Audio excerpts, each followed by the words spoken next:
All right, so here's the trellis system.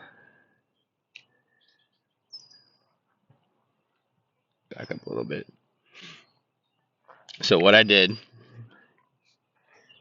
here, I pounded this T-post into the ground.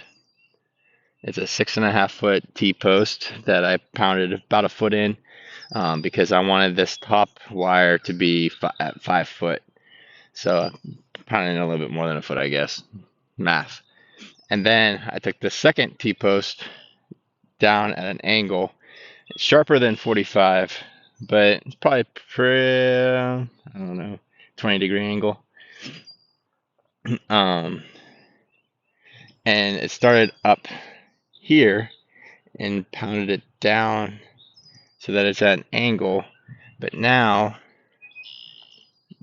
it catches there, which whenever this will brace that so it's solid whenever we get weight onto the line so that it doesn't pull it forward and collapse.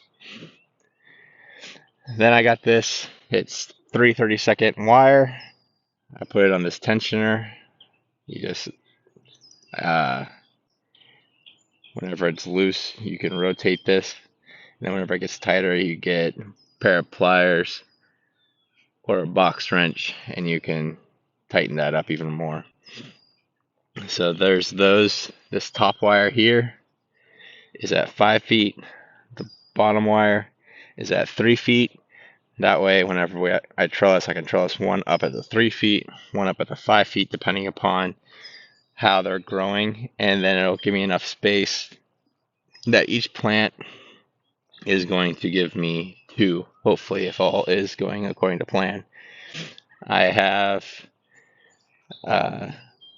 6 foot or 20 foot of run here, and each one is going to be spaced 4 foot apart.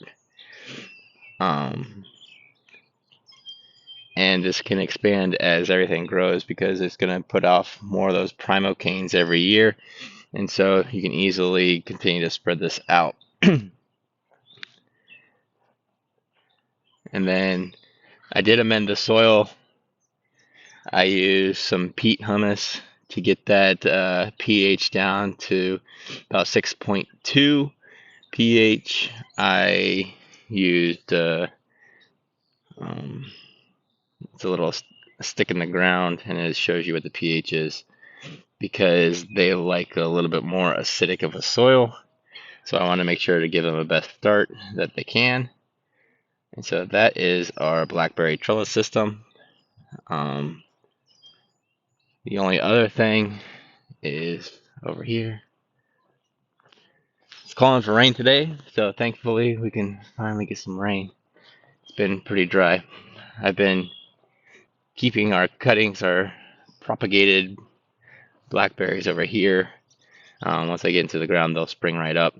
But I was keeping them over here away from the little bunnies and everything else that would eat those, groundhogs, even raccoons. And then our garden is also coming along nice. All these plants here got taken out by frost, so they're a little bit slower on the growth side of things. So hopefully by the end of the season they'll be growing. And we got our peppers, onions, and more random tomatoes over there. But yeah, that's the future home of our blackberries.